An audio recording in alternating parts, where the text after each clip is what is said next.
सभी बीमारियों को ठीक करने वाली दवा।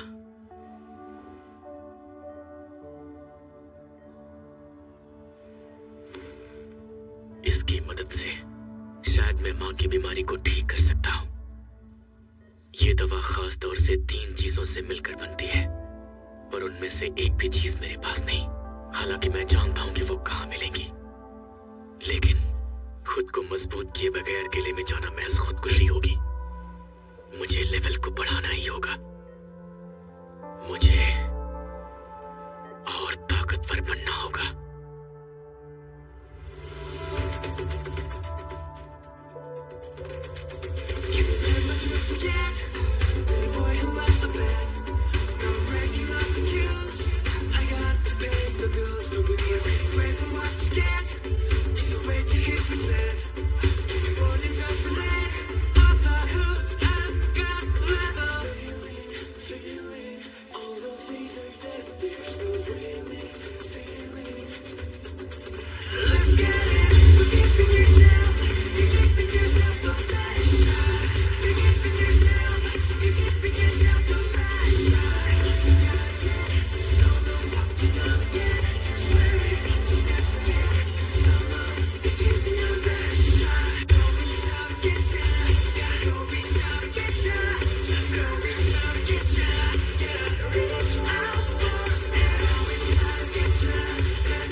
क्या कहा? आपको मंजूर है? अब हालात बदल चुके हैं। मैं तुम्हारे साथ बची हुई 19 रेड्स पर जाने के लिए तैयार हूँ। यस। लेकिन उससे पहले मेरी एक शर्त है। हाँ, आप जो कहेंगे मुझे सब मंजूर है। सभी रेड्स में हम अकेले ही जाएंगे। मतलब सिर्फ आप और मैं जाएंगे सीरेन के बॉस को मारने, वो भी अकेले? बिल्कुल सही समझे। लेकिन सी रैंक गेट से गुजरने के लिए ज्यादा नहीं तो कम से कम 8 लोगों की टीम तो चाहिए। तो फिर चलो चलकर उन्हें ढूंढते हैं, जैसे उस रेड से पहले डोंगसुक ने हमें ढूंढा था। इसमें तो काफी खतरा होगा ना? तुम इसे इस तरह से समझो, अगर हम दोनों ने अकेले ही उन सभी 19 रेड्स को बिना अपनी जान गंवाए पूरा कर लिया, तो ये ऐसा कारनामा होगा जिसे आज तक कोई नहीं कर सका। इससे तुम्हें नहीं लगता कि तुम्हारे डैड का तुम्हारे ऊपर यकीन और बढ़ जाएगा? आपने सही कहा। मैं पूरी तरह से तैयार हूं बॉस। बचे हुए लोगों और गेट्स सबको मैं संभाल लूंगा।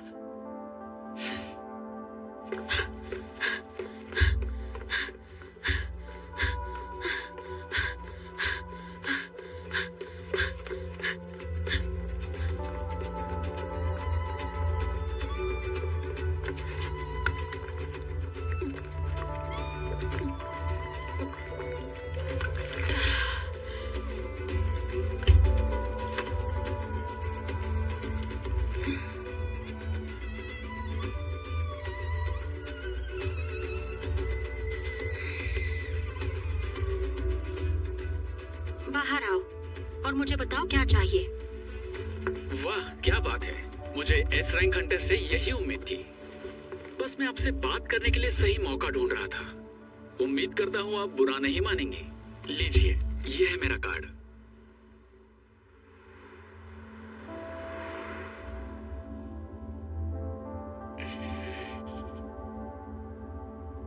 गेट्स को सामने आए 1 दशक से भी ज्यादा हो गया है और तब से दुनिया तेजी से बदल चुकी है। इंफ्रास्ट्रक्चर, इकोनॉमी, मीडिया और पॉलिटिक्स भी तहखानों की वजह से अब कुछ भी पहले जैसा नहीं रहा। खास तौर पर हमारा इंफ्रास्ट्रक्चर जो हर किसी की जरूरत है, बिना तहखानों से मिले संसाधनों के काम नहीं कर सकता। और इस दुनिया के लिए इन बेशकीमती संसाधनों को तहखानों से लाने का खतरनाक काम सिर्फ हंटर्स कर सकते हैं। लेकिन जरूरी बात यह है कि उन सभी हंटर्स की देखरेख द हंटर एसोसिएशन नाम की एक पब्लिक संस्था करती है। ये संस्था इन ताकतवर हंटर्स को शामिल करके उन्हें ग्रेड देती है, रजिस्टर करके उनकी देखरेख करती है।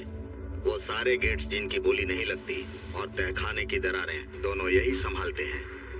लेकिन ये संस्था भी सिर्फ सरकार के हाथों की कठपुतली है और तहखानों से मिलने वाले जरूरी संसाधनों के एक बड़े हिस्से पर गिल्ड्स का कब्जा होता है। ये वो गिल्ड्स हैं जो इन हंटर्स को काम पर रखती हैं। तहखानों से मिलने वाले सभी संसाधनों को हथियाकर ये गिल्ड्स काफी अमीर बन चुकी हैं, जिनमें शामिल हैं hunters guild, white tiger guild, reaper guild, fame guild और नाइट गिल्ड, जो इस देश की 5 सबसे बड़ी गिल्ड्स हैं। तहखानों से जुड़े मुनाफे पर सिर्फ इन्हीं का कब्जा होता है। मैं हाथ पर हाथ रखकर कायरों की तरह ये मनमानी होते नहीं देख सकता। जानता हूँ इनकी रोजमर्रा की जिंदगी में क्या अहमियत है और इसकी जिम्मेदारी मैं भाड़े के टट्टुओं के हाथों में नहीं सौंप सकता। हमने इस देश के लिए अपना सब कुछ कुर्बान किया है। इस काम को संभालने की जिम्मेदारी भी हमारी है और अब ये मकसद सिर्फ गिल्ड बनाकर ही पूरा किया जा सकता है। जी सर। भले ही ये सच हो, लेकिन एस रैंक हंटर मेरे भाई का बिजनेस पार्टनर बने इसमें काफी खतरा है। लेकिन मुझे ऐसी कोई परेशानी नहीं।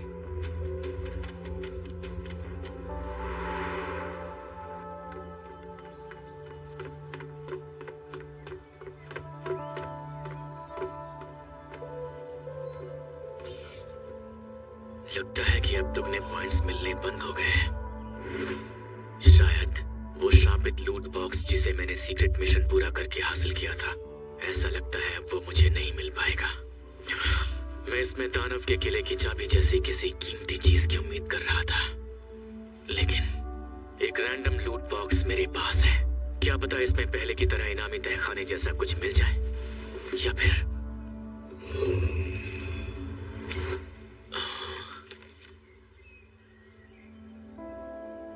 ना मिले।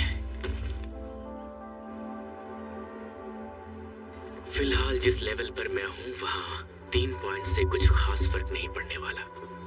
मुझे अपनी काबिलियत जल्दी ही बढ़ानी होगी, लेकिन पहले जिन्हों के साथ सी रैंक तहखाने जीतने होंगे। ये क्या पेनल्टी जोन? शायद अगर मैं रक्षक से लड़ूं तो? बिल्कुल नहीं। इन हालात में मैं उसे हराने के बारे में सोच भी नहीं सकता और कोई गारंटी नहीं कि मुझे इसके लिए पॉइंट्स मिलेंगे भी। इन्हें डी रैंक गेट के लिए हंटर चाहिए। हंटर्स एसोसिएशन एक जवाबी दस्ता तैयार कर रहा है, जिसका मतलब कि मैं अब अकेले नहीं लड़ पाऊंगा। तो क्या मना कर दूं? बेहतर होगा मैं जवाब ही ना दूं। ये कितना मुश्किल है।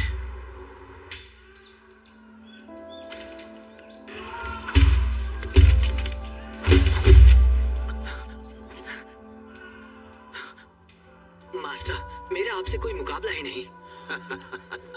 मैं फिलहाल हारने के मूड में बिल्कुल नहीं हूँ। वैसे अफसोस की बात है, काश मैं आपसे पहले मिला होता। तुम अब भी वही सोच रहे हो? ये हादसा हुए तो महीनों गुजर चुके हैं।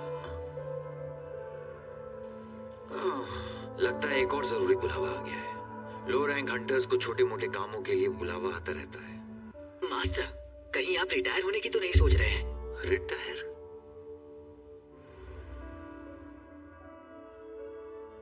बात तो सही है। एक बूढ़ा आदमी जिसका एक हाथ ही ना हो, वो भला किसी के किस काम आ सकता है? माफ कीजिए, मेरा वो मतलब नहीं था। देखो, भले ही मैंने एक हाथ खो दिया, पर मेरी जान बच गई और माना मैं इस वक्त बूढ़ा हो चुका हूँ, लेकिन मुझसे जितना होगा मैं समाज की बेहतरी के लिए काम करूंगा।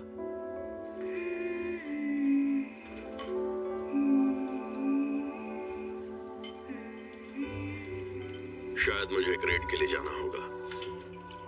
एक बात बताओ, क्या तुम्हें नहीं लगता कि अब तुम्हें कोई और काम ढूंढ लेना चाहिए? अब फिर से शुरू मत करो।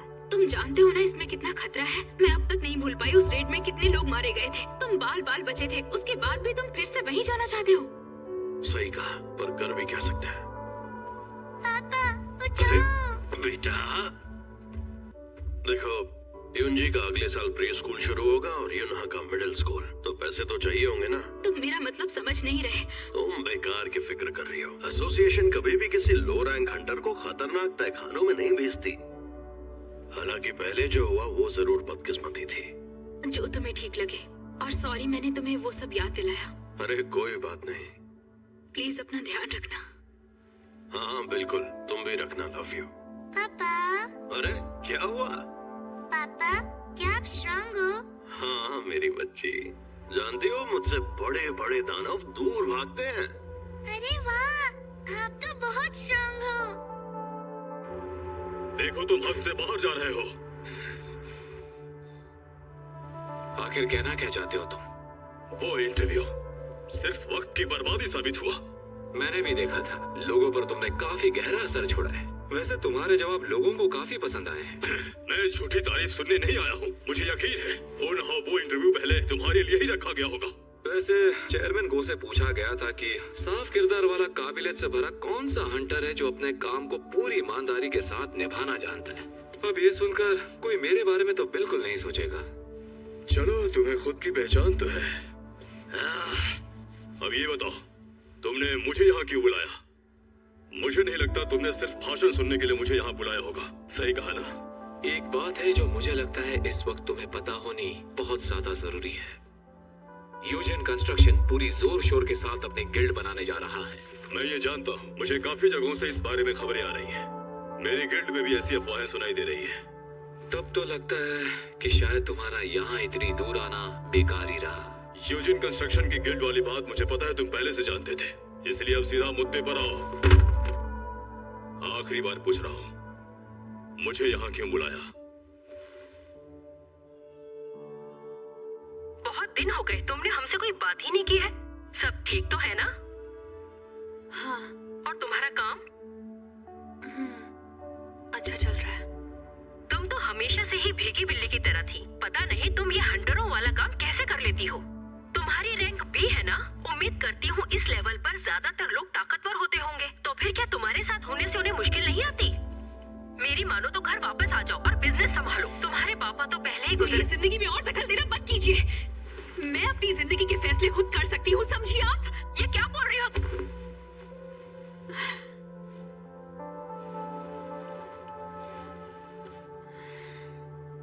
क्या समझाऊं आपको अब? हाँ, लेकिन अब मुझे कुछ करना ही होगा।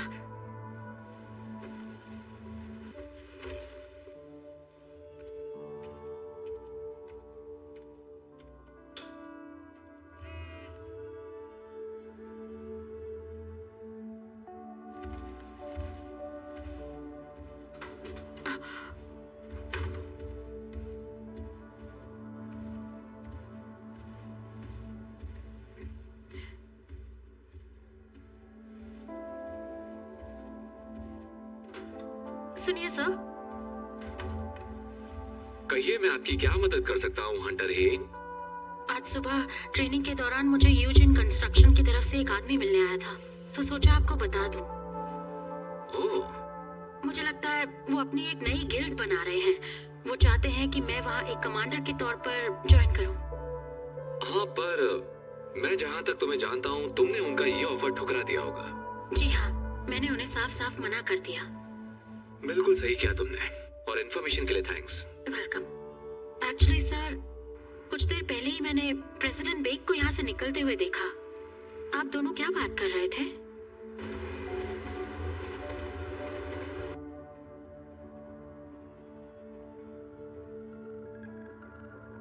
वैसे तुम्हारा जेजू आइलैंड के बारे में क्या ख्याल है? Jeju island? तुम ये सब क्यों पूछ रहे हो? दरअसल उस नाकामयाब रेड के बाद उस आइलैंड को सील कर दिया गया था। बस कभी कभार किनारे से वहां की निगरानी होती है, फिर साल में एक बार लोगों को वहां आए बदलावों की खबर दी जाती है। उस आइलैंड पर जो कुछ हुआ, लोग उसे भूलने की अब भी कोशिश कर रहे हैं। हाँ, पर इसमें उनकी भी तो गलती नहीं होगी ना। लेकिन भले ही पिछले कुछ वक्त में कितने भी साधारण से गेट्स क्यों ना आ गए हों, या इंसानियत के रखवाले के तौर पर मुझे कितना भी पूजा गया हो, पर मैं उस आइलैंड को और वहां जो कुछ हुआ था उसके बारे में कभी नहीं भूल सकता। अब तक ऐसा नहीं हुआ तो क्या? लेकिन एक दिन मैं उस आइलैंड को जरूर हासिल करके रहूंगा, पर उससे पहले मुझे तुम्हें और बाकियों को एक साथ होना पड़ेगा। हमें अपनी ताकत बढ़ानी होगी, एक साथ आना होगा ताकि हम जनता को अपने साथ कर सकें। तो वो इंटरव्यू और नए हंटर तैयार करने की वजह ये थी।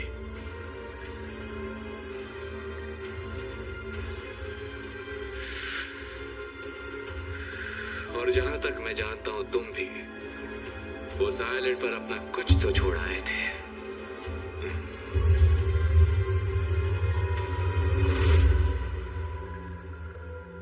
यूनसुक, बियोंगो,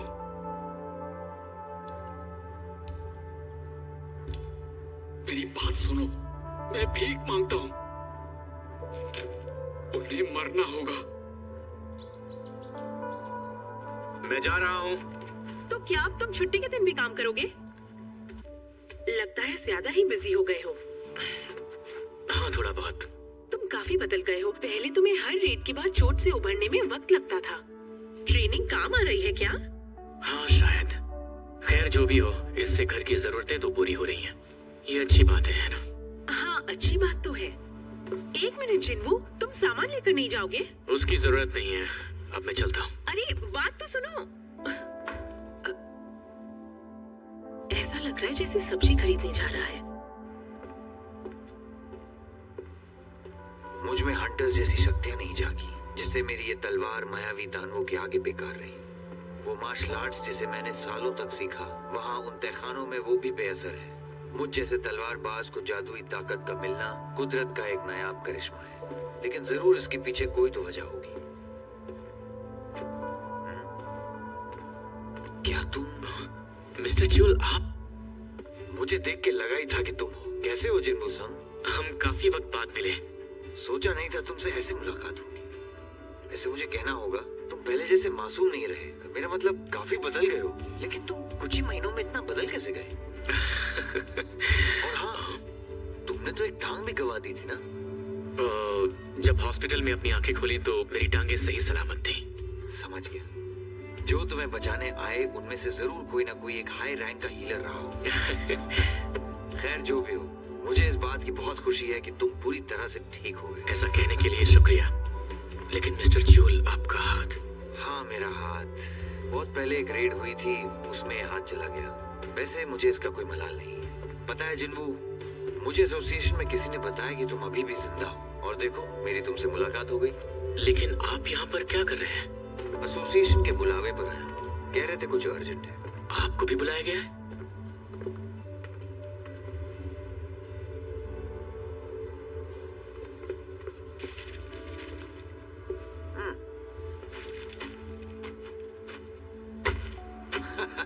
वाह, क्या कोइंसिडेंस है। मैंने सोचा नहीं था तुम सब भी यहाँ मिलोगे। जिन्वू संग? जो ही तुम मिस्टर किम और मिस्टर कंग के साथ। मैं समझ सकता हूँ। उस दिन हम सब ने जिंदा बचने के लिए संग की बलि चढ़ाने की कोशिश की थी। मैं किम को अपने किए के चलते शर्मिंदा होने की वजह से मुझसे नजरें न मिलाने के लिए दोष नहीं दूंगा। आज वही 5 लोग उस हादसे से जिंदा बचने के बाद एक साथ हैं, और इसीलिए। जिन्वू, क्या ये सच में तुम ही हो? तुम तो बिल्कुल बदल गए हो। हाँ, काफी वक्त बाद मिल रहे हैं ना? तुम्हारी पहले से हाइट भी बढ़ गई है और तुम्हारा पैर भी ठीक हो गया। जानते हो, मैं तुमसे मिलने हॉस्पिटल भी आई थी। तुम हॉस्पिटल आई थी?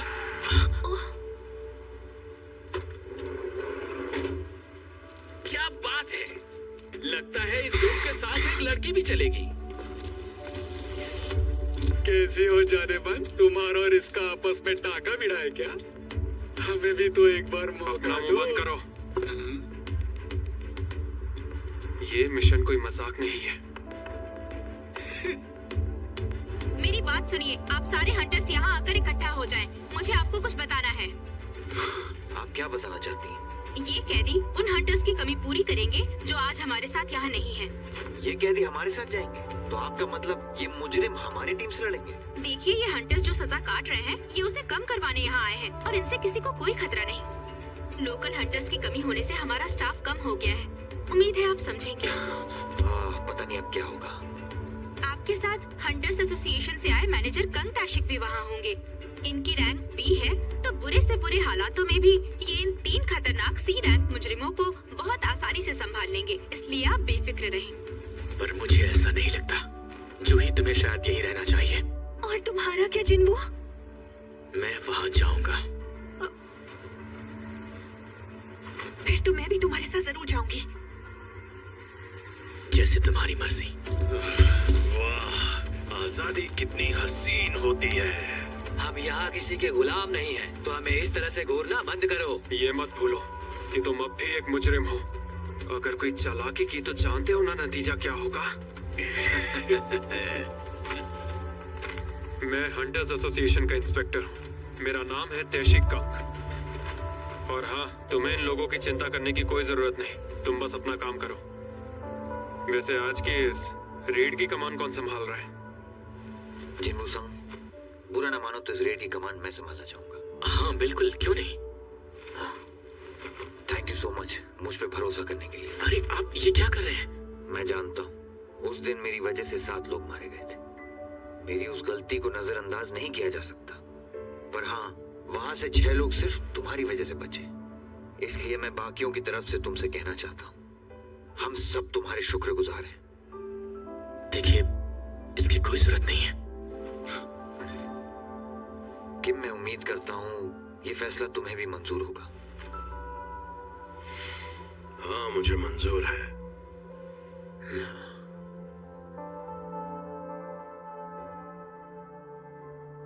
तो फिर ये तय रहा, मैं ही तहखानों में इस टीम की कमान संभालूंगा। ठीक है मिस्टर चियोलसोंग, मीटिंग यहीं खत्म करते हैं।